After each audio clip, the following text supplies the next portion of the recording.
اعوذ باللہ من الشیطان الرجیم بسم اللہ الرحمن الرحیم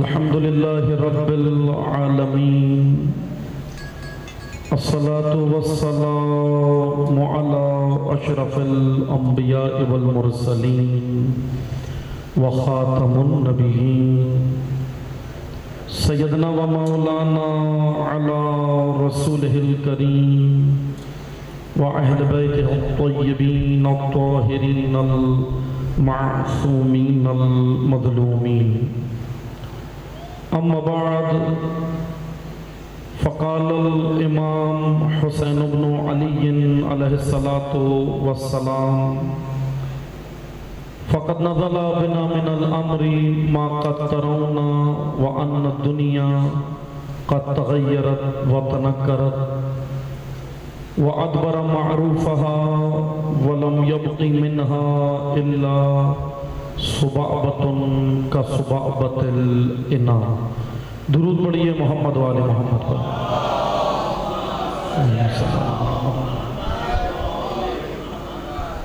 تمام حاضرین اپنی حفظ و سلامتی کے لیے، مملکت پاکستان کے استحکام کے لیے، مقامات مقدسہ کی حفاظت کے لیے، علماء حق کی حفاظت کے لیے، حاضرین کی شرعی حاجات کی بجاوری کے لیے، بیماروں کی شفا کے لیے، بے گناہ اسیروں کی رہائی کے لیے، تمام ملت تشیع میں وحدت و اتحاد کے لیے، تمام بیماروں کی شفا کے لیے، تمام بانیان مجلس، شرکاء مجلس کی توفیقات خیر میں اضافے کے لیے، ظالمین کی نابودی کے لیے، مظلومین کی شجاعت، استقامت اور کامیابی کے لیے، زائرین ابا عبداللہ کی حفاظت کے لیے، مساجد و امام بارگاہوں کی، عزاخانوں کی، عزاداروں کی سلامتی کے لیے اور امام عصر کے ظہور میں تعجیل کے لیے ایک بار بلندتر محمدی صلوات پڑھیں.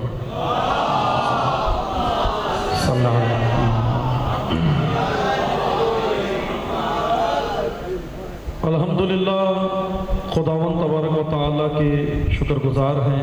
خداوند متعال نے ہم سب کو ذکر محمد و آل محمد بجا لانے کی، ذکر محمد و آل محمد میں شریک ہونے کی اور ذکر محمد و آل محمد پڑھنے کی، یہ ذکر کرنے کی یہ جو توفیق خداوند تبارک و تعالیٰ نے ہمیں عطا فرمائی، ہم اس توفیق الہی پر اللہ کی بارگاہ میں شکر گزار ہیں. یقیناً ذکر محمد و آل محمد کی توفیق شکر کا مقام ہے. خداوند نے یہ ہمیں شکر عطا، یہ سعادت نصیب فرمائی.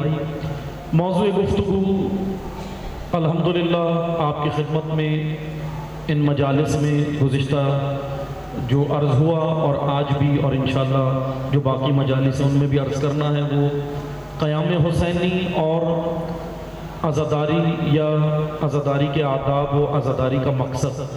انشاءاللہ جو یہ چند دن رہ گئے میں کوشش کروں گا اس حوالے سے بیان کروں. گزشتہ شب آپ کی خدمت میں جو بیان کیا تھا اسی سے ہم منسلک ہوں گے گفتگو سے تاکہ ہم آگے بڑھ سکیں. قیام امام حسین کے جو اسباب ہیں یا قیام امام حسین جس وجہ سے امام نے قیام کیا ہے، دراصل عزاداری کا مقصد بھی وہی ہے. جس لیے امام مدینہ سے نکلے، جس لیے امام، جس کام کے لیے امام نے مکہ چھوڑا اور کربلا میں آ کے اتنی عظیم قربانی دی، عزا کا مقصد بھی وہی ہے جو حسین ابن علی کا مقصد ہے. جیسا کہ میں عرض کر چکا ہوں آپ کی خدمت میں کہ یہ عزاداری 2 مہینے 8 دن کی محتاج نہیں ہے. یہ عزاداری مساجد و امام بارگاہوں کی، عزاخانوں کی محتاج نہیں ہے. یہ عزاداری ایک مکمل حرکت ہے، مکمل تحریک ہے، مکمل جد و جہد ہے. کس کے لیے؟ نظام مہدویت کے لیے، اللہ کے اس نظام کے لیے جس نے روئے زمین پر قائم ہونا ہے. نظام عدل کے لیے، اللہ کی عدالت کا نظام کہ جو روئے زمین پر قائم ہوگا، اس نظام کے قیام کے لیے جناب زینب کبریٰ نے عزاداری جیسا پلیٹ فارم ہمیں دیا ہے. یعنی اس مقصد کو ہم سمجھیں، عزا کے مقصد کو سمجھیں. عزاداری کے فوائد بہت سارے ہیں. جیسا کہ میں عرض کر چکا ہوں، ایک قانون میں نے عرض کیا تھا، جو لوگ نہیں تھے ان مجلس میں ان کے لیے دوبارہ پڑھ دیتا ہوں، اور جو تھے ان کے لیے دوبارہ تکرار ہو جائے گا کہ خدا کا قانون یہ ہے کہ مقصد پر جو نگاہ رکھے گا فائدے اسے خود ملیں گے، لیکن جو فائدوں پہ نگاہ رکھے گا مقصد نہیں ملے گا، مقصد نہیں ملتا۔ جیسا میں مثالیں کئی دے چکا ہوں ابھی مجالس میں گزشتہ میں، کہ جیسے تعلیم ہم حاصل کرتے ہیں، چاہے مدرسے میں پڑھیں یونیورسٹی میں علم حاصل کرتے ہیں، اس کا بھی مقصد ہے اور فوائد بھی ہیں۔ ڈگری ملنا، جاب ملنا، اچھا آپ کو پوسٹ مل جانا کسی ادارے میں، یہ سب تعلیم کے فوائد ہیں، لیکن مقصد تعلیم ایک ہی ہے، وجود انسانی کی تربیت۔ یعنی تعلیم کا مقصد ہے انسان کو انسان بنانا، ہدف تعلیم یہ ہے، مقصد تعلیم یہ ہے جو خدا نے رکھا ہے کہ انسان کو انسان بنانا۔ اور یہ بھی جملہ سنتے جائیں، ابھی اس کی تشریح کا وقت نہیں ہے کیونکہ اگر اس کی تشریح کی تو ہم موضوع سے ہٹ جائیں گے، کہ اے انسان، توجہ سنیں، انسان وہ واحد مخلوق ہے جو اللہ نے خلق فرمائی، جو دنیا میں انسان بن کے نہیں آیا، بننے آیا۔ اب اس کی بڑی تشریح کی ضرورت ہے، یہ بڑی ایک فلسفیانہ بحث ہے کہ انسان کیا انسان نہیں ہے۔ ابھی ویسے تو جسامت کے حساب سے تو ہم سب انسان ہیں، لیکن وہ جو ہمارے وجود کے اندر خدا نے صلاحیتیں رکھی ہیں، استعداد رکھی ہیں، ان کی تربیت کے لیے ہم اس دنیا میں آئے ہیں، جن کو ہیومن ویلیوز کہتے ہیں، اقدار انسانی کہتے ہیں، اندر وجود میں ہیں سب کے ہیں، جن میں ایک غیرت ہے، ایک شجاعت ہے، ایک صداقت ہے، یہ مختلف قسم کی یہ صلاحیتیں انسان کے اندر خدا نے رکھی ہیں۔ ان سب کو ہم نے پروان چڑھانا ہے تربیت کے ذریعے، اور یہ پروان جب تک نہیں چڑھ سکتی کہ جب تک ان ہادیوں کے زیر سایہ نہ آ جائیں جو اللہ نے ہدایت کے لیے بھیجے، یعنی انبیاء، آئمہ، یہ جتنے خداوند تبارک و تعالیٰ نے بھیجے، یہ انبیاء کا مقصد وجود انسانی کی تربیت اور معاشرے کو الہی بنانا۔ ہر نبی کا ایک مقصد تھا یہ، یعنی یہ دو مقصد ہیں ہر نبی کے آنے کے، اور وہی جو انبیاء کا مقصد وہی معصومین کا مقصد، وہی مقصد ہے۔ کیا مقصد تھا انبیاء کا دنیا میں آنے کا؟ قرآن کریم نے جو بیان کیا، پہلا مقصد یہ کہ انسان کو اللہ سے جوڑنا، اللہ کی معرفت کرانا، خدا تک لے کے جانا، اور دوسرا ہدف اس معاشرے کو نظام عدل سے پر کرنا، اللہ کے نظام سے بھرنا، یعنی نظام عدالت قائم کرنا۔ بس توجہ سنیں، امام حسین نے جس وقت قیام کیا، امام کا یہ جملہ میں آپ کی خدمت میں تلاوت جو روزانہ کر رہا ہوں، کیا جملہ ہے؟ میں دوبارہ ترجمہ کر رہا ہوں۔ امام نے کہا دین لوگوں کے ہاتھوں سے نکل گیا، دین کو لوگوں نے پوچھ دکھائی ہے، اتنا دین بچا ہے کہ الٹے برتن میں تلی رہ گئی، تلی پہ چکنائی رہ گئی۔ یہ امام حسین کا جملہ، الا صبابۃ کا صبابۃ الاناء، دین کا برتن نکل گیا، الٹے برتن میں تلی۔ سوال یہ بنتا ہے امام حسین نے جس وقت قیام کیا کیوں ایسے حالات ہوئے، کیا وجوہات تھی، بعد پیغمبر اکرم کیا ہوا؟ آئیں توجہ سنیں، میں تاریخ پڑھوں گا جوانوں اور بچوں کے لیے، بزرگان جانتے ہیں ہم سے بہتر، خصوصاً توجہ سنیں جوانان۔ بعد پیغمبر اکرم جو ہوا، مختصر تاریخ آپ سب جانتے ہیں، آپ نے مجالس میں سنی ہے اور یقیناً اسٹڈی بھی کی ہوگی، مطالعہ بھی کیا ہوگا، لیکن توجہ سے سنیں، میں زیادہ اس کو کھولوں گا نہیں، لیکن اشارہ کرتے ہوئے آگے جاؤں گا۔ میں آپ کو تھوڑا پیچھے لے کے جاؤں گا، امام حسین کے دور سے پیچھے۔ جب ہم پیغمبر اکرم کے بعد کے دور میں آئیں گے تو پھر ہمیں پتہ چلے گا معاشرے میں ہوا کیا کیا ہے، اور کس طرح معاشرہ تباہی کی جانب جاتا رہا، اور پھر امام حسین کیوں اٹھے، کس لیے اٹھے، اور امام نے پھر اس معاشرے کی جو اندر جو خرابیاں دیکھی اس کو دور کرنے کے لیے امام نے کون سے اقدامات کیے۔ بس توجہ سنیں، یہاں رسول اللہ کی آنکھ بند ہوئی، ظاہری طور پر پیغمبر اکرم کی رحلت ہوئی، دنیا سے گئے، ہوا کیا؟ لوگوں نے کیا کیا آپ کے سامنے کہ اللہ کا نظام اور اللہ کی طرف سے جو مقرر ہادی تھے ان کا دامن چھوڑا، سقیفہ ہوا۔ تاریخ اسلام ہے، اب میں تاریخ اس لیے بار بار کہتا ہوں کہ تاریخ کا تعلق فرقوں سے نہیں ہوتا، بھئی تاریخ کا تعلق نہیں ہوتا، تاریخ شیعہ سنی نہیں ہوتی، تاریخ ہوتی ہے، اس لیے تاریخ کا ہم وسعت قلبی اور وسعت نظری کے ساتھ اسٹڈی کریں، مطالعہ کریں اور سمجھیں کہ تاریخ میں کیا ہوا ہے۔ اب تاریخ کہہ رہے ہیں تاریخ میں کیا ہوا، اہل سنت علماء نے بھی لکھی، مورخین نے تاریخ لکھی، اہل تشیع نے بھی لکھی کہ بعد پیغمبر اکرم سقیفہ میں ایک نظام تشکیل دیا گیا، سسٹم تشکیل دیا گیا حکومت چلانے کے لیے۔ بعد رسول اللہ امت اسلامیہ جس سسٹم کے تحت چلی وہ سقیفہ میں بنا، لیکن اللہ نے کون سا نظام دیا تھا امت کو؟ سوال یہ بنتا ہے غدیر میں کیا اعلان ہوا تھا؟ توجہ سے سنیے گا، میں تھوڑی ولایت کی وضاحت کروں گا تاکہ ہمیں پتہ چلے بھائی ولایت ہے کیا۔ غدیر میں اعلان کس کا ہوا؟ اب جیسے کہ ابھی ہم کہیں نا تو سب کے ذہن میں ہوگا مولا علی کی محبت کا اعلان، لیکن عزیزان محترم محبت کا اعلان نہیں ہو رہا، ولایت کا اعلان ہو رہا۔ محبت کیا چیز ہے؟ محبت کا اعلان پہلے ہو چکا تھا۔ کہاں ہو چکا تھا؟ رسول اللہ کی متعدد احادیث موجود تھی، 3 حدیثیں موجود، ہر لحظے ہر جگہ خطبہ شعبانیہ شعبان کے مہینے میں دے رہے ہیں۔ علی آ گئے، رسول اللہ نے خطبے کے درمیان میں محبت علی کے بارے میں بھی لوگوں کو بتایا۔ خیبر ہو، خندق ہو، بدر ہو، احد ہو، حنین ہو، جنگی معارکے ہوں یا امن کا دور ہو یا جو بھی معارکہ ہو، مسجد میں اگر درس دے رہے ہیں، خطبہ دے رہے ہیں رسول اللہ، تو وہاں بھی محبت اہل بیت لوگوں کو بتا رہے ہیں، کیونکہ محبت اہل بیت واجب ہے، اور ایسی واجب ہے کہ جس پر اعمال قبول ہوں گے۔ اللہم صلی علی محمد و آل محمد۔ بھئی محبت سے انکار نہیں ہے، محبت واجب ہے اہل بیت کی۔ محبت اہل بیت کی اتنی اہم ہے کہ اگر پاکیزہ دل ہو تو وہاں آتی ہے۔ بتوجہ سنیں، لیکن محبت کے بعد اگلے مراحل بھی ہیں، محبت کے تقاضے بھی ہیں۔ کل میں نے ظہور کا تقاضا بیان کیا نا کہ بھئی ظہور ایسے تھوڑی ہو جائے گا جب تک تقاضے پورے نہ ہوں، کیونکہ خدا کا قانون ہے۔ اب محبت کے بھی کچھ تقاضے ہیں۔ کیا تقاضا ہے؟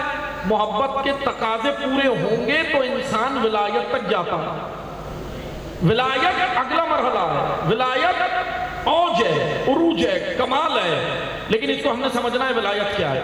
میں آپ کو ایک مثال دیتا ہوں۔ محبت اہل بیت کی آیت قرآن میں موجود ہے نا، موجود قُلْ لَا أَسْأَلُكُمْ عَلَيْهِ أَجْرًا إِلَّا الْمَوَدَّةَ، محبت مودت کی آیت موجود ہے۔ اہل بیت کی صداقت کی آیت قرآن میں موجود ہے، مباہلہ کے موقع پر ان کی سچائی کی گواہی اللہ نے دی، صادق ہیں، ان کی صداقت کی آیت میں موجود ہے۔ اہل بیت کی طہارت کی آیت قرآن میں موجود ہے، انما یرید اللہ لیذہب، آیت موجود ہے۔ طہارت اہل بیت، صداقت اہل بیت، محبت اہل بیت، عبادت اہل بیت، ان سب کی آیات قرآن کریم میں موجود ہیں، لیکن سوال یہ بنتا ہے ولایت کی آیت الگ سے کیوں ہے؟ جب محبت کا تذکرہ ہو چکا تھا قُلْ لَا أَسْأَلُكُمْ عَلَيْهِ أَجْرًا إِلَّا الْمَوَدَّةَ، تو پھر سوال ذہن میں کھڑا ہونا چاہیے نا، پھر اگلی آیت میں دوسری آیت میں یہ کیوں کہا اِنَّمَا وَلِيُّكُمُ اللَّهُ وَالرَّسُولُهُ، اے مومنوں، اے مسلمانوں، تمہارا ولی اللہ ہے، رسول ہے، اور وہ ہے جو حالت رکوع میں زکوٰۃ دیتے تھے۔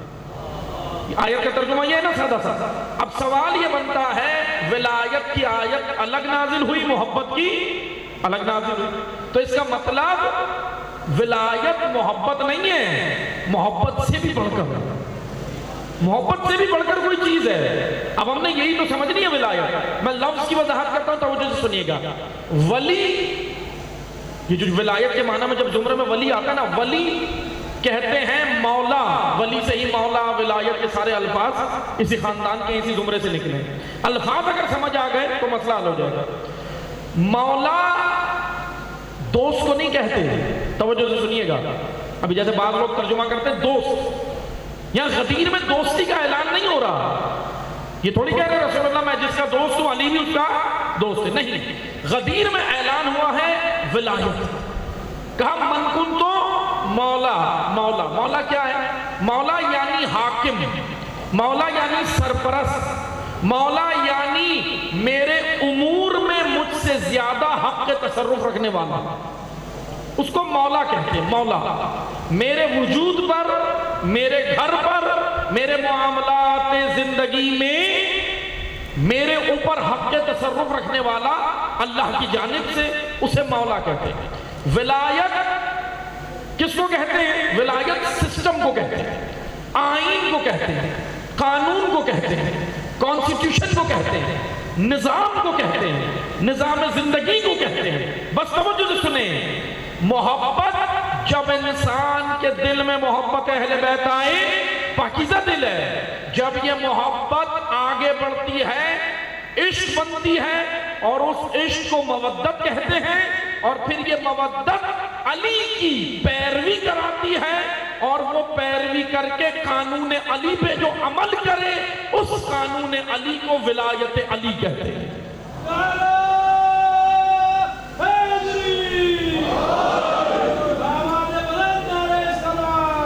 اللہم صلی علی محمد وعلی محمد۔ بس توجہ سے سنیں، میں نے اور وضاحت کرنی ہے۔ ولی کی ولایت میں آؤ، ولایت میں آؤ، ولایت یعنی قانون، امیر المومنین کی ولایت کہاں نافذ ہوگی؟ ولایت دل میں رکھنے کی چیز نہیں ہے، نفاذ کی چیز ہے، نافذ ہونی ہے۔ میں آپ کو ایک مثال دیتا ہوں، پاکستان کا آئین ہے، قانون ہے نا پاکستان کا، کہاں رکھا ہے؟ جوڈیشری میں، عدالتوں میں، وہاں بنتا ہے، پارلیمنٹ ہے، سینٹ ہے، قومی اسمبلی ہے، بہرحال ہے نا، سسٹم ہے نا۔ بھئی پاکستان کا آئین موجود ہے، لیکن اگر آئین پہ امپلیمنٹ نہ ہو، عمل نہ کیا جائے، آئین کی کتابوں کو روز چوم کے رکھ دیں، کیسا لگے گا؟ روز ہم جائیں، جوڈیشری میں جائیں، عدالتوں میں جائیں، ججز صاحبان اور سب جائیں، پوری عوام ملت پاکستان جائے، پاکستان کے آئین کو اٹھائے، بوسہ دے، چومے احتراماً، اور رکھ دے کہ بھائی بہت بہترین قانون ہے، لیکن عمل نہ کرے، کیسا لگے گا؟ سب کہیں گے بڑے ہی احمق لوگ ہیں، دوسری دنیا تو کہے گی نا، دوسری قومیں، دوسری نیشن تو کہیں گی بڑے احمق لوگ ہیں بھائی، آئین بنتا عمل کے لیے ہے، یہ روز چوم کے رکھ دیتے ہیں بس، یہ کہیں گے نا۔ بس عزیزان محترم توجہ سے سنے، اللہ نے جو آئین دیا وہ قرآن ہے، اور عمل کرانے جو حاکم بھیجا وہ علی ہے۔ آئین اور حاکم دو چیزیں چاہیے ہوتی ہیں، آئین پر امپلیمنٹ کون کراتا ہے؟ حاکم۔ اسی لیے پیغمبر اکرم نے کہا انی تارک فیکم الثقلین، میں دو چیزیں دے کے جا رہا ہوں اپنے بعد، ایک قرآن، ایک اہل بیت۔ قرآن آئین خدا ہے، اور اہل بیت وہ حاکم ہے جو قرآن پر عمل کرائیں گے۔ قرآن و اہل بیت کا ہم رشتہ سمجھیں، یہ دونوں ایک دوسرے سے جدا نہیں ہو سکتے۔ رسول اللہ نے کہا یہ جدا ہی نہیں ہو سکتے، کیونکہ ایک آئین ہے، ایک حاکم ہے، ایک حکمران ہے۔ اچھا، دونوں اللہ کی جانب سے ہیں، یہ دونوں رسول اللہ دے کر گئے، لیکن ہوا کیا؟ اب توجہ سے سنیں، ولی کی ولایت یعنی اس میں آپ آؤ، ولایت کے زیر سایہ زندگی بسر کرو، اپنا وجود، اپنا گھر، اپنے لین دین، اپنا کاروبار، اپنے مراسم، اپنے روابط، اپنے تمام شبہائے زندگی، جتنے زندگی کے امور ہیں وہ ولایت کے تابع نہ ہو۔ اس ولایت کے تابع آنے والے کو لغت میں اور اصطلاح دین اور روایت میں شیعہ کہتے ہیں۔ شیعہ جو صرف محبت کرے اسے محب کہتے ہیں، لیکن جو ولایت کے تابع ہو کے زندگی بسر کرے اہل بیت اسے شیعہ کہتے ہیں۔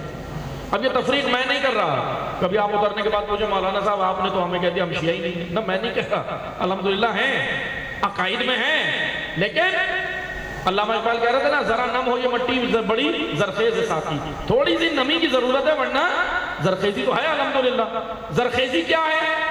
عشق حسین زرخیزی ہے جو مجلس میں کھینچ کر لائے، یہ زرخیزی ہے، لیکن نمی کیا ہے؟ نمی ان کی ولایت ہے جو دلوں میں اتر جائے، جو وجود میں اتر جائے، ہم ان کے زیر سایہ آ جائیں۔ بس عزیزان محترم، ہوا کیا؟ پیغمبر اکرم کے بعد لوگوں نے ولایت چھوڑی۔ اب جیسے کربلا امام حسین کیوں گئے؟ ولایت کی خاطر، بے شک صحیح ہے، جیسے بعض لوگ کہتے ہیں نا بھائی ولایت بچانے گئے تو نماز تو تھی، روزہ تو تھا، حج تو تھا، بالکل صحیح کہہ رہے ہیں، لیکن پہلے سمجھ لو ولایت ہے کیا، پہلے ولایت سمجھ لو کہ ولایت کیا ہے، کیا بچانے گئے تھے؟ خالی یہ تھوڑی کہ ولایت امام حسین بچانے گئے اور تم ولایت کا نعرہ لگاؤ، پھر نام لو، دل میں رکھو اور کہو ولایت کا حق ادا ہو گیا، ایسا نہیں ہے۔ ولایت یعنی اللہ کا نظام، سسٹم، قانون عدل، امام حسین اسے بچانے گئے تھے، اس لیے ولایت کا جب بھی ترجمہ کریں تو ذرا احتیاط کریں کہ بھائی ولایت کا معنی کیا ہے، ولایت ہے کیا؟ اب توجہ سے سنیں، اب امام حسین علیہ السلام کیا کرنے گئے؟ یقیناً ولایت بچانے گئے، بے شک اس میں کوئی شک نہیں ہے، لیکن بس سمجھنا یہ ہے کہ ولایت کیا ہے، سمجھنا ہی تو ہے یہ ہم نے کہ ولایت کیا ہے۔ اب بہرحال ابھی یعنی اگر ہم نے حدیثیں اگر ابھی بیان کی تو وقت زیادہ ہو جائے گا، ابھی ہم موضوع پر رہتے ہوئے کہ اب بعد رسول اللہ کیا ہوا؟ امت اسلامیہ نے ولایت چھوڑی، یہ تاریخ سب جانتے ہیں۔ اب حضرت سیدہ نکلی ہیں، توجہ سے سنیے گا، ہم نے بی بی کا ذکر صرف مصائب میں سنا ہے نا، جناب زہرا نکلی، کیا کرنے نکلی تھی؟ ولایت کے دفاع کے لیے، مدافع ولایت، علی کی پہلی مدافع ولایت سیدہ ہے نا، نکلی، کیا کرنے نکلی؟ مسجد میں گئی، مسجد میں جا کے خطبہ دیا۔ اب وہ خطبہ، میں بہرحال ابھی موضوع میرا فدق نہیں ہے لیکن خطبہ وہ فدق کے نام سے مشہور ہے، سب نے سنا ہے، توجہ سے سنیں۔ اس خطبے میں جناب زہرا نے کیا بیان کیا؟ بہت طویل خطبہ ہے، میں جوانوں کو دعوت دوں گا اس خطبے کو پڑھیں، بہت خوبصورت خطبہ ہے۔ جانتے ہیں خطبے میں بی بی نے کیا بیان کیا؟ جناب زہرا کا خطبہ کیا کیا بیان کیا؟ جا کے ڈائریکٹ صرف فدق کی بات تھوڑی شروع کر دی، نہیں، بہت طویل خطبہ ہے۔ حمد پروردگار سے شروع کیا، توحید، رسالت، امامت، ولایت، احکام شرعیہ کا فلسفہ، قرآن کی اہمیت اور عوام الناس کی ذمہ داری، اور پھر فدق کا تذکرہ، یہ سب خطبے کے اندر ہے۔ اور ایک اور تذکرہ ہے خطبے میں، سنیں گے؟ توحید کے بعد جو پہلا تذکرہ جناب زہرا نے کیا وہ کیا تخلیق کائنات، کریشن آف ورلڈ۔ کیا تھیوری بیان کی ہے؟ آج ہم کارل مارکس کے پیچھے بھاگتے ہیں نا، آج ہم ایڈم اسمتھ کے نظریات کے پیچھے بھاگتے ہیں، آج ہم جان کریمر کی تھیوریاں پڑھتے ہیں، سیدہ کی تھیوری کیوں نہیں پڑھتے؟ سیدہ کی تھیوری میں کوئی کمی ہے؟ نہیں، کمی ہم میں ہے کہ ہم نے ابھی تک سیدہ کو سمجھا ہی نہیں۔ کیا تھیوری دی ہے؟ کریشن آف ورلڈ، جناب زہرا نے تخلیق کائنات بیان کی ہے کہ کائنات کیسے خلق ہوئی، اور کائنات میں کس طرح خدا نے انبیاء کو اختیار کیا، مختار کیا، پھر دنیا میں بھیجا، عدم کی سرحدوں سے نکال کر خدا نے پھر اس کے بعد اور جو عروج کی بلندیوں پہ انبیاء کو مبعوث کیا۔ یہ جناب زہرا کے جملے ہیں، بس توجہ سے سنیں۔ اب بی بی نے جا کر پورا نظام دین امت اسلامیہ کو پڑھایا، لیکن جناب زہرا کس کو پڑھا رہی تھی؟ یہ تو ابھی اسلام کی پہلی نسل تو تھی، پہلی نسل تھی نا، صحابہ تھے، جید صحابہ تھے، جنہوں نے رسول اللہ سے دین کو لیا تھا، سنا تھا، سامنے بیٹھ کے حدیثیں لکھی تھی، سامنے بیٹھ کے وحی لکھی تھی، اتنے جید صحابہ تھے، لیکن اسلام کی پہلی نسل کو زہرا دین پڑھانے نکلی ہے۔ ہاں، اب جناب زہرا نے پھر اس کے بعد اپنے حق کا بھی تذکرہ کیا۔ اب کوئی یہ نہ سمجھے کہ فدق بی بی کا حق نہیں ہے، فدق جناب زہرا کا حق ہے اور تا قیامت رہے، اس میں کوئی کمپرومائز نہیں ہے، لیکن زہرا کے مقصد کو سمجھیں، سیدہ ولایت کے لیے نکلی، خالی فدق کے لیے نہیں نکلی تھی، ولایت کے لیے، کہ بھئی لوگوں نے ولی چھوڑ دیا، لوگوں نے ولایت چھوڑی۔ پھر اس کے بعد ہمیں یہاں تک ملتا ہے تاریخ میں کہ سیدہ نے گھر گھر جا کے دروازے بجائے اور لوگوں کو کہا، ان صحابہ کو کہا جو جید صحابہ تھے، کہا کہ آپ کو غدیر یاد ہے؟ ان کے جملے سنیں گے تاریخ میں کتنے دردناک ہیں۔ بعض نے نکل کے کہا کہ بنت رسول معاف کیجئے، یادداشت کمزور ہے۔ کہ جملے تاریخ میں درد ہے۔ غدیر، ابھی 90 دن پہلے غدیر نہیں یاد، سب یاد تھا، سب یاد تھا، لیکن حکومت وقت کے سامنے زبان نہیں کھول سکتے تھے۔ ڈر، خوف، جان کا خوف، یہ ساری چیزیں تھیں، مال کا خوف، اور ہوتا یہی ہے، ظالم و جابر کے سامنے کلمہ حق بلند کرنا بہت بڑا جہاد ہے، پھر معمولی تھوڑی ہے۔ میں آپ کو چلے سادہ زبان میں کہتا ہوں، یہاں بیٹھ کے علی علی کرنا آسان ہے، لیکن جہاں ذکر علی پہ پابندی ہو وہاں علی علی کرنا مشکل ہوتا ہے۔ ابھی میں اپنے مجمع میں علی علی کروں، کوئی مشکل کام نہیں ہے، لیکن جہاں پابندی ہو وہاں کلمہ حق کہنا بہت جرت کی بات ہوتی ہے، اندر شجاعت چاہیے ہوتی ہے۔ بس توجہ سے سنیں، نہیں کہا کسی نے گواہی غدیر کی، نہیں دی، نہیں نکلی، انکار ہو گیا۔ مدینہ خاموش، سیدہ ناراض، سیدہ حجرے میں گئی، مدینہ کی عورتیں ملنے آئیں، زہرا نے کیا کہا؟ ایک خطبہ مسجد میں دیا مردوں کو، ایک خطبہ گھر میں دیا عورتوں کو، اور سیدہ نے کہا کہ سنو، میں تمہارے مردوں سے ناراض ہوں، سخت ناراض ہوں، ان عورتوں کو کہا مدینہ کی خواتین کو کس وجہ سے ناراض ہو؟ سیدہ کی کوئی ذاتی رنجش نہیں تھی کسی سے، کوئی ذاتی مسئلہ نہیں تھا. زہرا نے کہا میں دین کے معاملے میں ناراض ہوں. انہوں نے اللہ کے ولی کا انکار کیا ہے، ولایت علی چھوڑی ہے، علی کے اللہ کے قانون کو چھوڑا ہے. بعد رسول پیغمبر اکرم نے اللہ کے حکم سے علی کو امت کا حاکم بنا کے گئے تھے لیکن چھوڑ دیا. بہرحال چھوڑنے کا نتیجہ کیا ہوا آپ مجھے بتائیں، نقصان کس کا ہوا؟ امیر المومنین کا نقصان ہوا؟ علی کی شخصیت میں کوئی کمی آئی؟ علی کے فضائل گھٹ گئے؟ نہیں، امتیں ان کا نقصان ہوا، زوال کی جانب چلی گئی. آئے آپ دیکھیں کہ پھر کیا ہوا یہ کل میں نے جملہ امام حسین کا بیان کیا تھا نا کہ امام نے کیا کہا تھا، اے ابن عباس، اے ابن عم سنیں، جب کوئی قوم حسین چھوڑے گی تو کیا ہوگا؟ اللہ اس قوم کی حالت فرام المرا سے بدتر کر دے گا. فرام المرا، عورت کے استعمال شدہ نجس کپڑے سے بدتر وہ قوم ہو جائے گی. یہ سید الشہداء کے جملے امام حسین کے. اب توجہ سے سنیں، ہو نہیں گئی، ہو گئی قوم. آپ دیکھ لیں کبھی حجاج ان پہ حاکم آیا، کبھی بنو امیہ کا دور رہا، کبھی بنو عباس کا دور رہا. کیوں ہوا یہ سب؟ کیونکہ ایک سجدہ ولایت کو نہیں کیا. آئیں میں آپ کو سجدے کی ذرا ڈیفینیشن بیان کروں کہ ہمیں پتہ چلے کہ کیا کرنا تھا. تسلیم کرنا. بس توجہ سے سنیں، سجدہ کس کو کہتے ہیں؟ میں ذرا وضاحت کروں، توجہ سنیے گا تاکہ ہمیں پتہ چلے کہ ولی کا انکار انسان کو کہاں لے جاتا ہے، اللہ کے قانون کا انکار انسان کو کہاں لے جاتا ہے. قرآن کریم میں آپ سب نے آیت سنی ہے، مشہور آیت ہے کہ جب اللہ نے حضرت آدم کو ولی بنایا، نبی بنایا نا، خلق کیا، تو کیا کہا تھا؟ تمام فرشتوں کو کہا تھا کہ سجدہ کرو. اب واقعہ آپ سب نے سنا ہے، میں زیادہ واقعہ نہیں پڑھا لیکن آپ کو ذرا سجدے کی ڈیفینیشن مزید کھول کے بتانا چاہ رہا ہوں. اللہ نے حضرت آدم کو سجدے کا حکم دیا. حضرت آدم کو سجدے کا حکم دیا. کیوں؟ کس لیے سجدہ کرانا تھا؟ وہ سجدہ تھا کیا؟ سوال یہ بنتا ہے. اچھا فرشتوں نے کون سا سجدہ کرنا تھا؟ یہی سجدہ تھا جو میں اور آپ کرتے ہیں. 7 اعضاء زمین پر رکھتے ہیں نا، ہم پیشانی رکھتے ہیں، 2 ہاتھ رکھتے ہیں، 2 گھٹنے رکھتے ہیں، 2 پاؤں کے انگوٹھے رکھتے ہیں، 7 اعضاء. یہ 7 اعضاء زمین پہ جب ہم رکھتے ہیں تو سجدہ ہوتا ہے. لیکن توجہ سے سنیں، یہ سجدہ علامتی ہے، سجدہ حقیقی کچھ اور ہے. توجہ سے سنیے گا، میں ذرا ایک مطلب کی وضاحت کر رہا ہوں. علامت حقیقت نہیں ہوتی، علامت حقیقت تک لے جانے کے لیے ہوتی ہے. علامت حقیقت تک لے جانے کے لیے ہوتی ہے. توجہ سے سنیں، لفظ سجدہ کا پہلے معنی سن لیں پھر ہمیں سمجھ آ جائے گا. سجدہ لفظ تسلیم سے ہے. تسلیم کہتے ہیں سرنڈر ہونا، مان لینا، جھک جانا، قبول کرنا، ایکسیپٹ کرنا. اس کو کہتے ہیں تسلیم ہونا، سجدہ کرنا. اچھا تسلیم کہاں سے ہوتا ہے انسان؟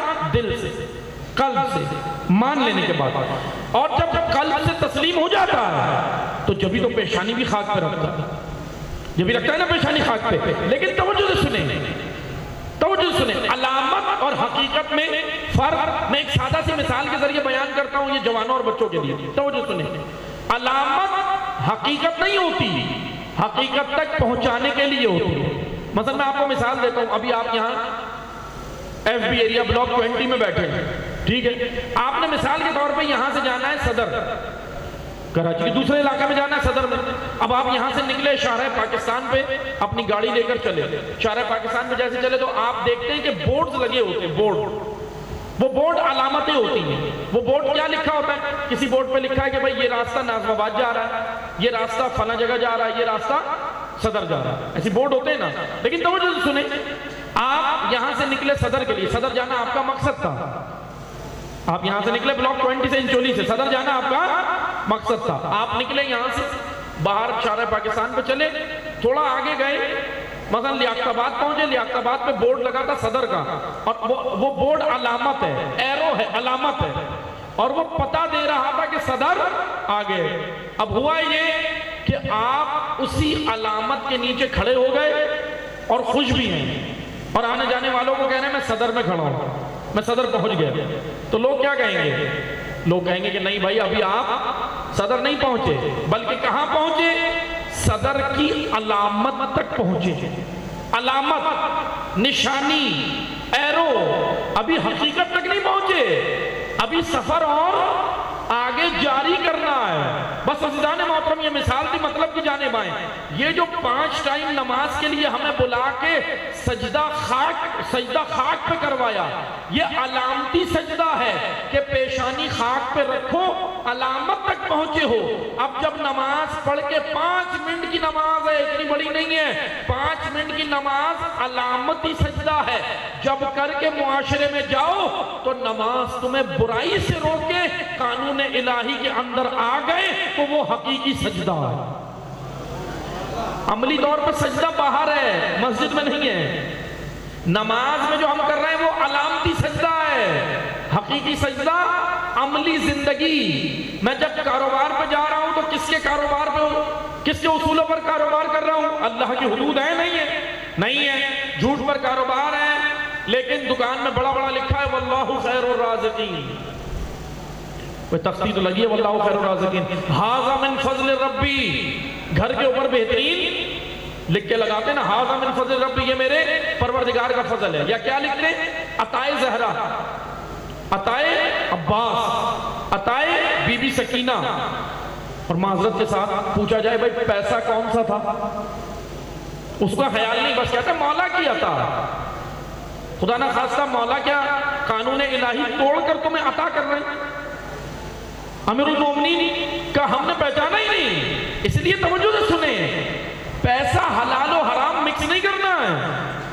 ایسا نہیں ہے کہ حرام کما کے حرام سے گھر بنایا اور اوپر لکھ دیا عطائے زہرا، وہ لکھنے سے کچھ نہیں ہوتا، لکھنے سے کچھ نہیں ہوتا۔ عطائے زہرا جب ہی ہوتی ہے جب انسان زہرا کے قانون میں بھی ہو، ورنہ آپ لکھتے رہے گاڑیوں پہ بھی لکھیں اور سڑکوں پہ بھی لکھیں اور سب جگہ لکھیں، لیکن عملی طور پر عزیزان محترم قانون اللہ کا توڑ کر عطائے زہرا۔ سیدہ تو اس سے ناراض ہے جو اللہ کا قانون توڑے، سیدہ کس سے ناراض ہے؟ ہم کیا سمجھتے ہیں؟ ہم سب سمجھتے بس انہی سے ناراض ہے، ان سے تو ہیں جنہوں نے زہرا کا حق غصب کیا، جنہوں نے صدق چھینا زہرا، ان سے ناراض ہے، لیکن کیا ان جیسے کرداروں سے راضی ہے؟ آپ مجھے بتائیں، میں اپنی بھائی بہن کا حق کھا کر میں بھی غاصب رہوں اور کہوں زہرا مجھ سے راضی ہے؟ نہ عزیزان محترم، قانون ہے اللہ کا، قانون الہی توڑنے سے ائمہ راضی نہیں ہوتے۔ اہل بیت اللہ کا قانون توڑنے نہیں آئے، اللہ کے قانون پر ہم سے عمل کرانے آئے ہیں۔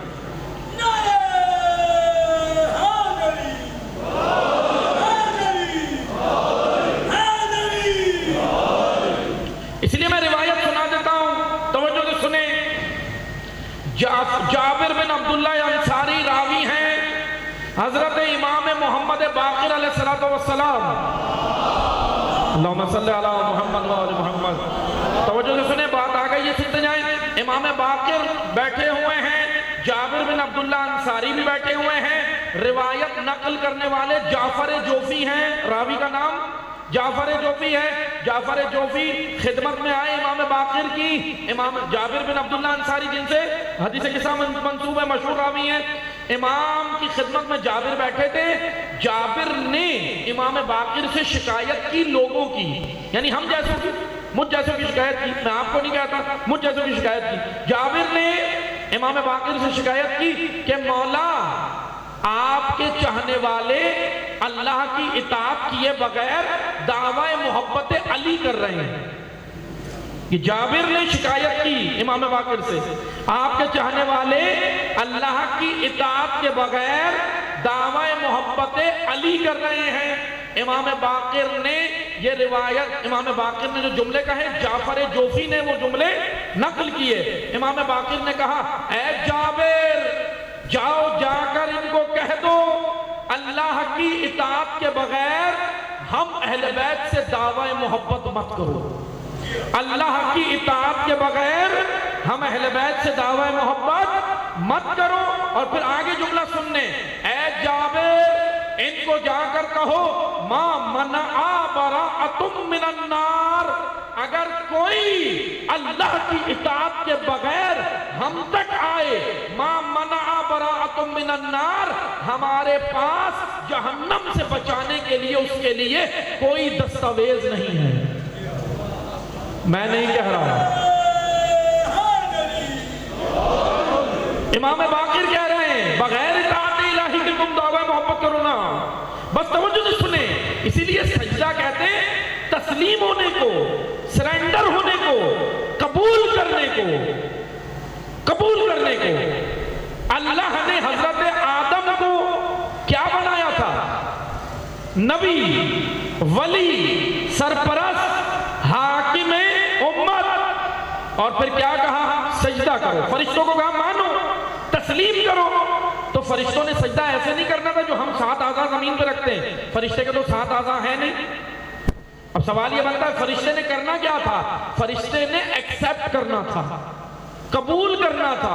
اچھا، اور اگر دقیق نگاہ سے کہوں، یہ سجدہ آدم کو نہیں تھا، اللہ ہی کو تھا. کیسے؟ کیونکہ حکم رب کے سامنے سرنڈر ہونا تھا. اب توجہ سے سنیں. تمام ملائکہ نے، قرآن کہہ رہا ہے، تمام ملائکہ نے تسلیم کیا. فسجدوا الا ابلیس، سوائے ابلیس کے. ابلیس نے کیوں انکار کیا؟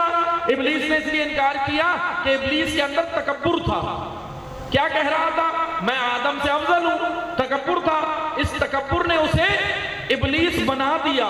ابلیس تھا نہیں، تکبر کی وجہ سے بنا ہے. بس توجہ سے سنیں. تکبر صفت ابلیسیت ہے، وجود میں نہیں آنا چاہیے. اسی لیے ہمیں مومن بننا ہے. بس توجہ سے سنیں. اللہ نے آدم علیہ السلام کو سجدہ کروایا، کہا تسلیم کرو. سب نے تسلیم کیا سوائے ابلیس کے. کیا تھا سجدہ؟ تسلیم کرنا، ایکسپٹ کرنا. سجدے کا معنی سن لیں، پھر میں آ رہا ہوں، آپ کو آگے لے کے بڑھنا ہے. سجدے کا معنی ہے ایکسپٹ، تسلیم، سرنڈر ہونا، مان لینا. جس کو اللہ نبی بنائے مانو، جس کو اللہ ولی بنائے مانو، جس کو اللہ امام و رہبر بنائے مان لو. زبان سے بھی مانو، دل سے بھی مانو، عملی طور پہ بھی اس کے پیچھے چل کے اطاعت کرو. بس توجہ سے سنیں. اللہ، اب قانون سنیں قرآن کا. اللہ جب آدم کو نبی بنائے، ولی بنائے، رہبر بنائے، قبول کرو. انکار کرنے والا ابلیس بنتا ہے.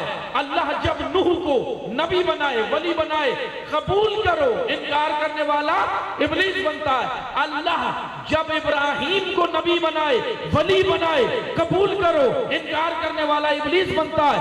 اللہ جب آدم کو، نوح کو، ابراہیم کو، عیسیٰ کو، موسیٰ کو، یعقوب کو، لوط کو، تمام انبیاء کو جب اللہ نبی بنائے، ولی بنائے، قبول کرو. انکار کرنے والا ابلیس بنتا ہے. اللہ جب رسول اللہ کو نبی بنائے، ولی بنائے، امام بنائے، رہبر بنائے، قبول کرو. انکار کرنے والا ابلیس بنتا ہے. اور اگر غدیر میں اللہ کے حکم سے رسول کسی کو ولی بنائے، امام بنائے، قبول کرو. انکار کرنے والا ابلیس بن جائے.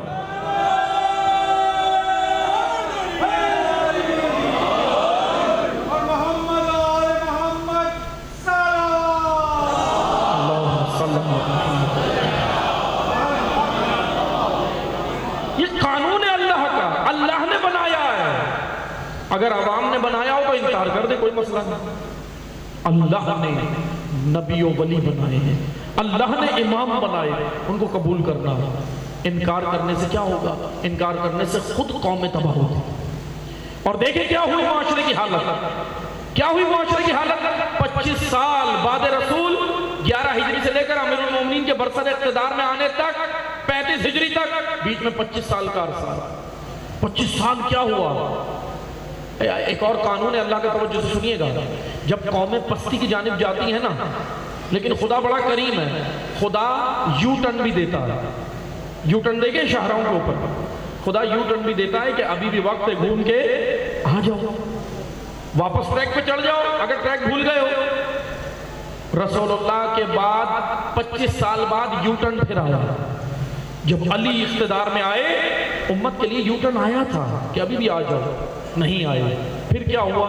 پھر کربلا ہوا. کربلا کیوں ہوئی؟ کیونکہ معاشرہ اتنی پستی میں چلا گیا.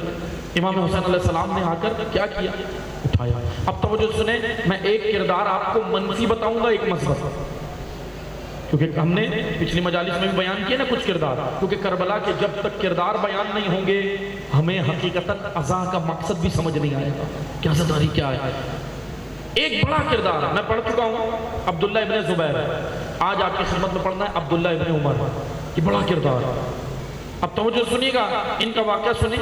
امام حسین سے ملاقات کی مکہ میں آ کے ملاقات کی ہے، لیکن ساتھ نہیں آئے، بڑی شخصیت ہے تاریخ اسلام کی۔ لیکن امیر المومنین جب چوتھے خلیفہ کے طور پہ آئے نا مسلمانوں کے، جب اقتدار یعنی سنبھالا، تو انہوں نے عبداللہ بن عمر نے وہاں بھی بیعت امام کی نہیں کی تھی۔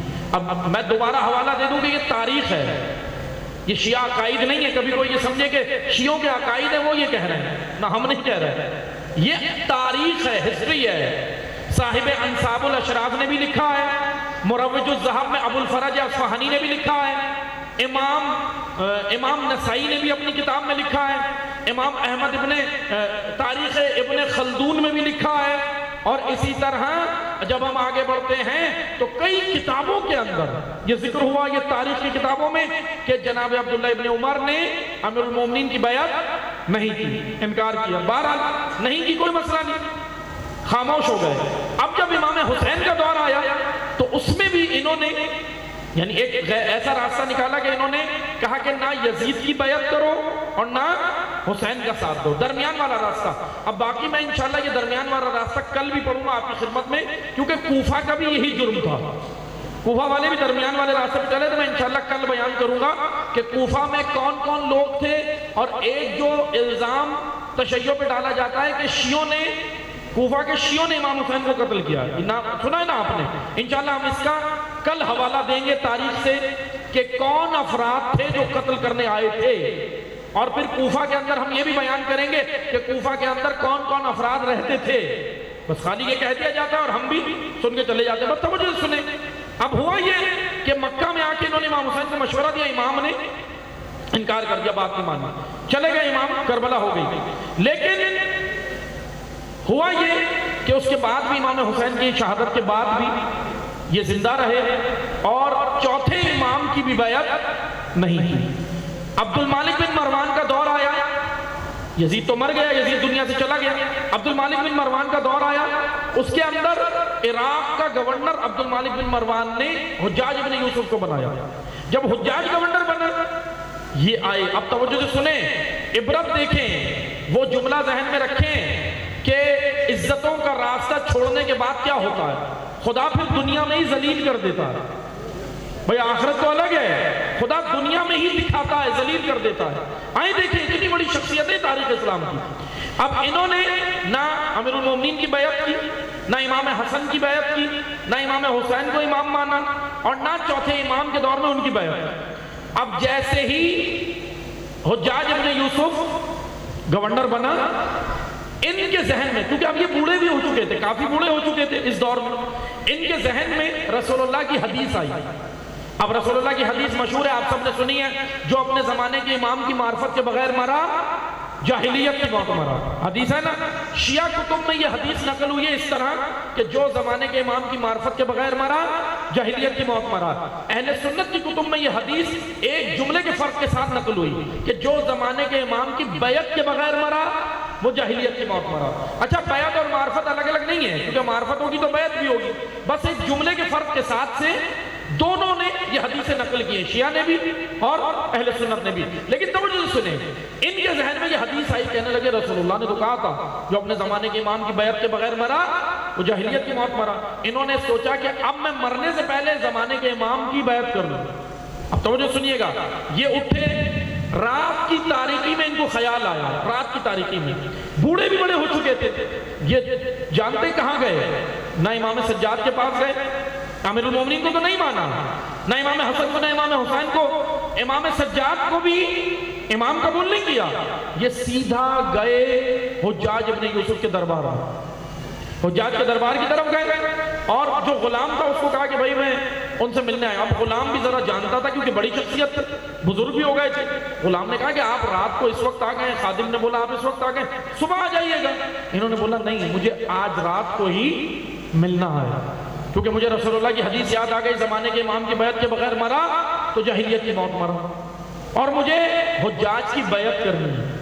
انہوں نے خادم کو بولا، اب بہرحال خادم کہنے لگا ابھی حاکم ہے، ملے گا نہیں ملے گا، موڈ ہے اس کا، رات کی تاریخی ہے۔ بہرحال وہ گیا، اب تاریخ کی کتابوں میں جو لکھا ہے وہ ساری چیزیں میں یہاں سے بیان نہیں کر سکتا، بس مختصر کروں کہ جب خادم حجاج کو خبر دینے گیا تو حجاج جس حالت میں تھا وہ یہاں سے بیان نہیں ہو سکتی، یہ مقدس جگہ ہے۔ حجاج جس حالت میں تھا یعنی عیاشی کر رہا تھا، بستر میں تھا، اس وقت اس نے خادم نے کہا کہ بھائی وہ فلاں شخصیت آئے ہیں، اتنی بڑی شخصیت ہے۔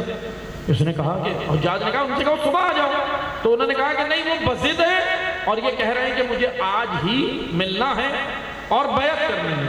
حجاج نے جب وہ زیادہ بضد ہوئے کہا کہ ان کو ادھر ایسے ہی بھیج دو، جس حجرے میں تھا، یعنی اس نے کوئی ان کی حرمت کا بھی بزرگ شخصیت، کوئی حجاج نے حرمت کا خیال بھی نہیں رکھا، کہا کہ ایسے بھیج دو۔ وہ آئے اور آ کے کہنے لگے، حجاج نے کہا کیا بات ہے؟ کہنے لگے کہ مجھے رسول اللہ کی حدیث یاد آ گئی اور میں نے سوچا اگر میں آج رات کو ہی مر گیا تو جاہلیت کی موت مر جاؤں گا، اس لیے میں نے کہا میں بیعت کر لوں زمانے کے امام کی۔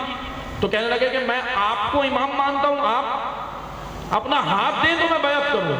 حجاج کیونکہ عیاشی میں مصروف تھا، کہنے لگا میں ہاتھ تو نہیں دیتا، بستر سے اپنا پاؤں نکالا اور کہا اس میں بیعت کر لو۔ اور سن سکیں گے انہوں نے حجاج کے پاؤں پہ ہی بیعت کر لی، کر کے چلے گئے۔ سنیں اللہ کا قانون سنیں، علی کا پاکیزہ ہاتھ چھوڑا، خدا نے حجاج کے نجس پاؤں پہ جھکا دیا۔ یہ عزت اور ذلت کے راستے کون سا اپنانا ہے؟ علی کے پاکیزہ ہاتھ پہ بیعت نہیں کی بھی قبول، ولی نہیں مانا، امام نہیں مانا، رہبر نہیں مانا۔ خدا نے دنیا میں ہی دکھا دیا جب علی قبول نہیں کرو گے تو حجاج ملے گا، جب حسین قبول نہیں کرو گے تو عبد المالک بن مروان جیسے ملیں گے۔ یہ دونوں راستے ہیں، عزاداری انہی دونوں راستوں میں فرق کے لیے ہے۔ عزا کی حکمت یہی ہے، عزا کی حکمت یہ ہے، عزاداری ظالموں کی سپورٹ کا نام نہیں ہے، ظلم کی سپورٹ کا نام نہیں ہے، عزاداری ظلم کے قلعے کو کما کرنے کا نام ہے، گرانے کا نام ہے۔ اس لیے یاد رکھو عزاداری کے نام پر کبھی بھی ظالموں کی سپورٹ مت کرو، عزاداری کے نام پر قوم کو گمراہ مت کرو۔ شہدائے مدافعان حرم اور آج جو ہمارے مسنگ پرسنز ہیں، ہمارے سر کا تاج ہے، شہدائے مدافعان حرم، شہید کسی زمین کا شہید نہیں ہوتا، شہید مکتب حسینی کا شہید ہے، شہید مکتب زینبی کا پلا ہوا شہید ہے۔ یہ جغرافیے کی حدود مٹاؤ، وہ ایرانی، وہ عراقی، وہ پاکستانی، وہ لبنانی، وہ فلانا، یہ ذہن کے فطور ہیں۔ یہ شہداء سروں کا تاج ہے۔ آج انہی شہداء کے خون کی بدولت ان کے مرہون منت ہیں زائرین، کروڑوں جا رہے ہیں اربعین پر۔ کس نے یہ راستہ فراہم کیا؟ سلام ہے ان شہداء کی ماؤں کو جنہوں نے اپنے جوان پیش کیے ہیں روضہ زینب کے دفاع کے لیے۔ آج کہتے ہو ان شہداء پہ کمپرومائز کر لو، ان شہداء کا چہلم کے جلوس میں نام بھی نہ لو، شرم آنی چاہیے۔ تم عزا ہی نہیں سمجھے، تمہیں پتہ ہی نہیں عزاداری کیا ہے۔ عزاداری صرف مردہ یزید پہ لعنت نہیں، آج کی یزیدیت کے خلاف اٹھنے کا نام۔ تم کون سی عزا ہمیں سکھانے آئے ہو؟ خانقاہوں والی عزا، وہ عزاداری جس سے صرف اپنا آپ کو بنایا، اپنا بینک بیلنس بنایا، اپنی شخصیت بنائی۔ ہاں، عزاداری پر ہم سب کچھ لٹا سکتے ہیں۔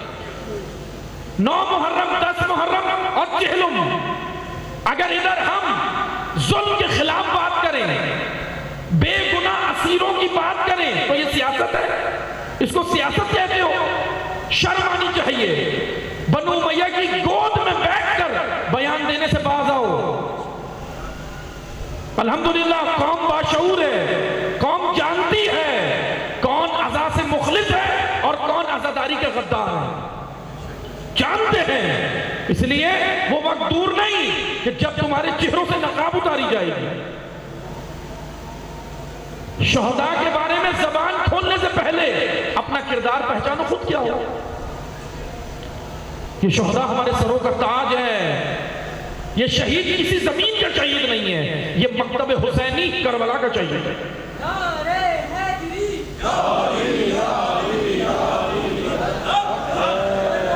اس لیے عزاداری, اللہم صلی علی محمد و علی محمد. بس عزیزان محترم, عزاداری آج کے شمر کے کردار کو بھی عیاں کرتی ہے اور آج کا مسلم کے کردار کو بھی دکھاتا ہے. اس عزا کے اندر یہ شعور ہے. عزاداری بصیرت پیدا کرتی ہے. کربلا کیا ہے؟ کعبے میں جا کے ہم عبادت کرتے ہیں, کعبے کی طرف منہ کر کے ہم سجدہ کرتے ہیں, قبلہ رخ ہو کے عبادت کرتے ہیں. بس دو جملوں میں سنیں, کعبہ قبلہ عبادت ہے, کربلا قبلہ شعور ہے. کربلا شعور دیتی ہے, کربلا قبلہ علم ہے, کربلا قبلہ غیرت ہے, کربلا قبلہ عرفان ہے, کربلا قبلہ حمیت ہے, کربلا قبلہ شجاعت, فصاحت, بلاغت, نجابت, کرامت, عدالت, علم, تقوی, یہ سب اگر کہیں ملتا ہے تو وہ ان عزاداری کی مجلسوں میں اور کربلا رخ کر کے ملتا ہے. ہے ہماری درس کا حق کا سیدھا راستہ, قرآن وہ کتاب ہے, اور محمد و آل محمد صلی اللہم صلی علی محمد و آل محمد وعجل فرما. اس لیے یاد رکھو, عزاداری پہ سمجھوتے مت کرو. عزاداری اللہ کا وعدہ ہے. یاد رکھو, جو عزاداری میں خیانت کرے گا انشاءاللہ دنیا میں بھی ذلیل ہوگا, آخرت تو اس کی ہے بری. اگر مخلص ہو, سیدہ سے مخلص ہو جاؤ, بس حسین ابن علی سے مخلص ہو, عزاداری سے مخلص ہو, ان عزاداروں سے مخلص ہو.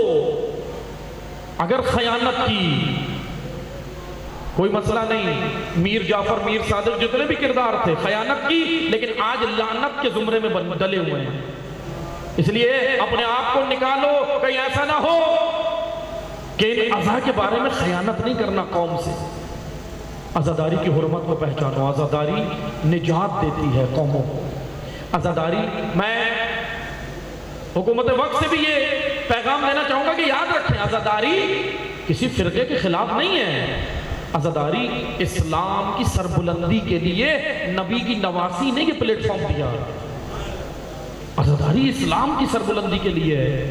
اس لیے آپ بھی ذرا ہوش کے ناخن لیں, عزاداری پہ پابندی لگانے کی غلطی نہ کریے گا, کیونکہ جنہوں نے لگائی تھی تاریخ میں آج وہ لعنت اللہ بن چکے ہیں. اس لیے یہ غلطی نہ کریں. بس عزاداری کا مقصد زینب کبریٰ کی اطاعت ہے, زینب کبریٰ کا راستہ ہے. آئیں ایک کردار سنیں.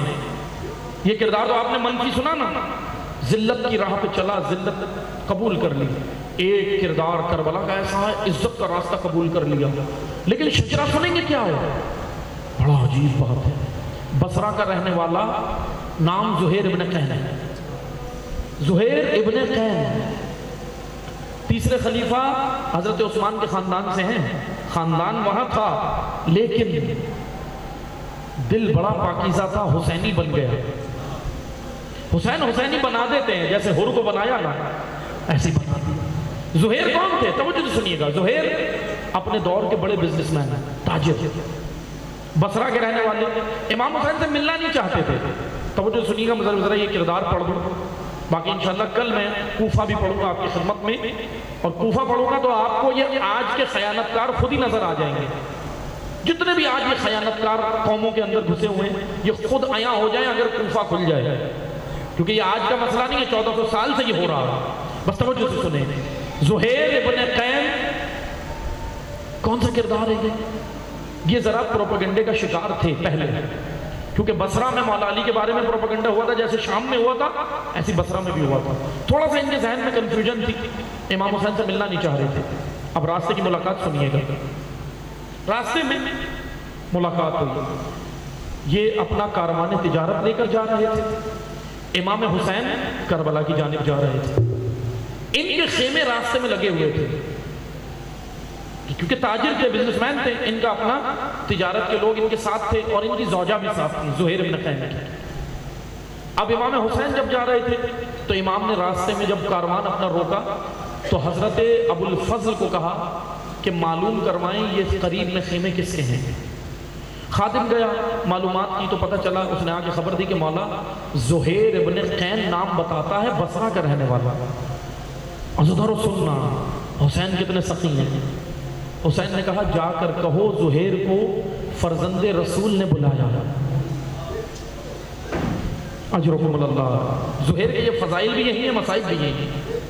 اب سننا کیا پاکیزہ دل تھا۔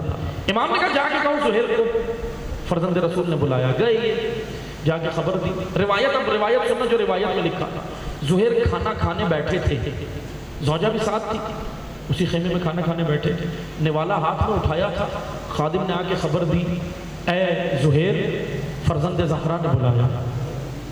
روایت میں ہے نوالا ہاتھ سے چھٹ گیا اور سوچ میں پڑ گئے تھوڑی دیر۔ زوجہ زہیر بڑی پاکیزہ عورت ہے، یہ میری مائیں بہنیں پیغام سن رہی ہیں، بس 2 جملوں میں سنیے گا، اپنا کردار کربلا کی ماؤں کی طرح بنانا، کوفہ کی مائیں نہ بننا۔ کوفہ کی ماؤں نے مسلم قتل کروا کے اپنے بچے بچائے، اور کربلا کی ماؤں نے اپنے بچے دیے۔ آپ کا نیزان زہرا ہو، آپ کا نیزان زینب ہو، اپنا مقام پہچانا، ہمیشہ جب بھی دین پر آنچ آئے بلا جھجک بچے دے دینا، بلا جھجک اپنے آپ کو، اپنے شوہر کو، اپنے گھر بار سب کچھ دینا ہوتا ہے۔ یہی تو کربلا ہے، کربلا مانگتی ہے۔ بس توجہ سے سنیں، زہیر کی پاکیزہ زوجہ پہ ہمارا سلام۔ پوچھتی ہے اے زہیر کیا ہوا، کیا سوچ رہے ہو؟ زہیر کہنے لگے کہ سوچ رہا ہوں کہ جاؤں یا نہ جاؤں۔ جملہ سنیے گا، اب روایت میں مقاتل میں ہے زوجہ زہیر تھوڑا سا رنگ چہرے کا تبدیل ہوا اور کہنے لگی زہیر یہ تو دیکھو بلایا کس نے ہے۔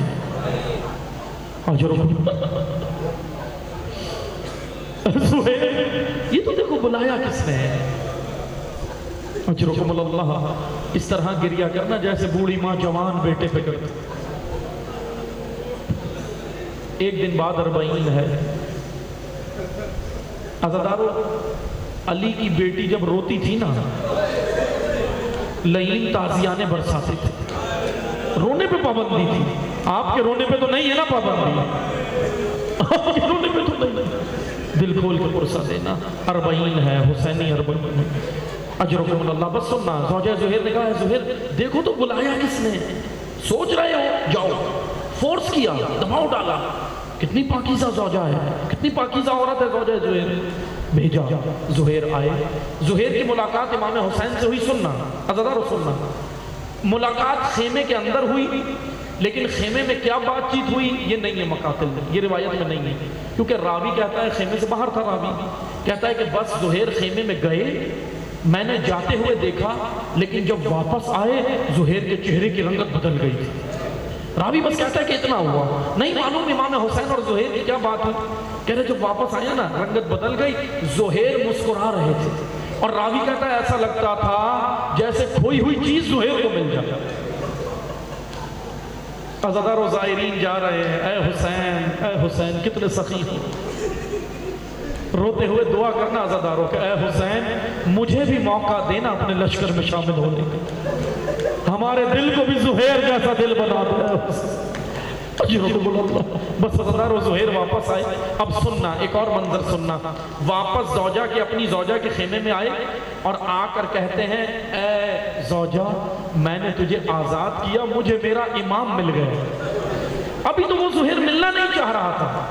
دیکھو حسین، یہ ہے حسین کا کرشمہ، یہ ہے حسین کا معجزہ۔ حسین پل بھر میں علیہ السلام بنا دیتا، کتنا سخی ہے حسین۔ بس عزادارو، روتے ہوئے کہنا مولا میرے بہت گناہ ہیں، میں ہوں گناہ گار، لیکن میرے پاس آپ کے علاوہ کوئی آسرا بھی تو نہیں ہے۔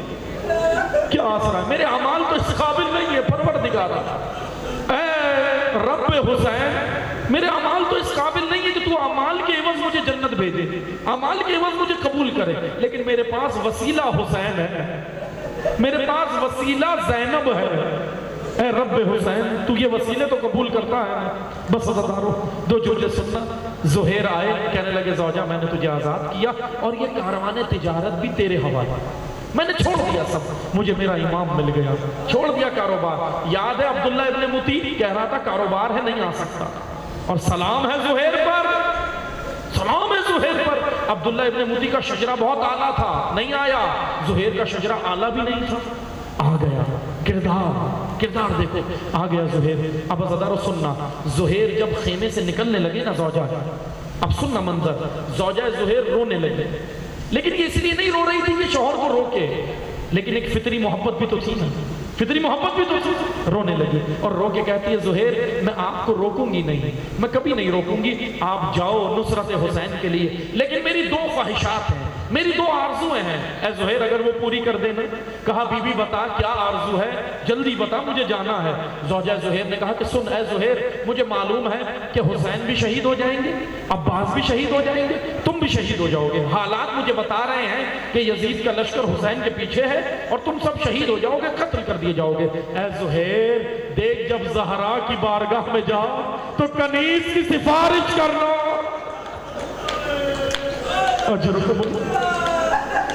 عزادارو زہیر نے رو کر کہا اے بی بی کاش مجھے یہ سعادت مل جائے، کہاں حسین کی ماں اور کہاں زہیر۔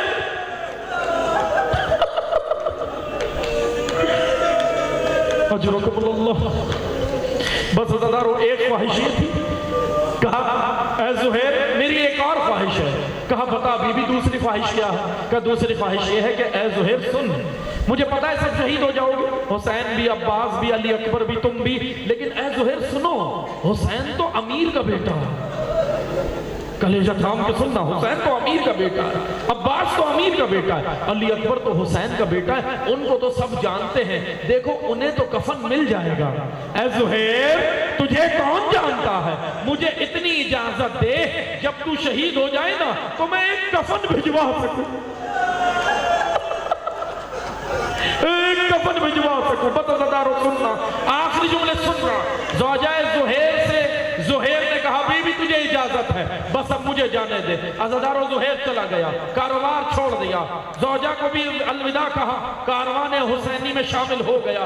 اجرکم اللہ، گریہ تمام ہوا، دل کھول کے دے لینا، 40 کے ایام ہیں، امام زمانہ پرسہ لینے آئے ہیں، سید سجاد پرسہ لینے آئے ہیں، مجھے نہیں معلوم امام زمانہ کہاں ہوں گے، شاید بقیہ میں ہو، شاید اب کربلا میں ہو، لیکن کربلا میں کس کی مرقد پہ ہوں گے، شاید حسین کے روزے پر ہوں یا شاید عباس کے روزے پر ہوں، لیکن عزادارو بس گریہ کرنا، پرسہ دینا، ہم سن کر روتے ہیں، امام زمانہ دیکھ کر روتے ہیں۔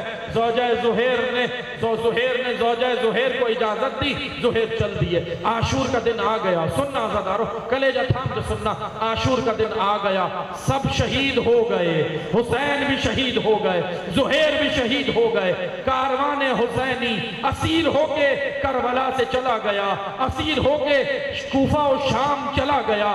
زوجہ زہیر کا دل گھبرایا، راستے میں جب دل گھبرایا نا تو ایک خادم کو بلایا، کہنے لگی دیکھ مجھے ایسا لگتا ہے میرا زہیر دنیا میں نہیں رہا، مجھے ایسا لگتا ہے میرا زہیر دنیا میں نہیں رہا۔ وفادارو آخری جملے سننا، اجرکم اللہ، کہتی ہے اے خادم ادھر آ، خادم سن، اے غلام سن، میں تجھے آزاد کر دوں گی، میرا ایک کام کر دے۔ اس نے ہاتھ جوڑے، کہنے لگا آقا آزادی بتا کیا کام کرنا ہے؟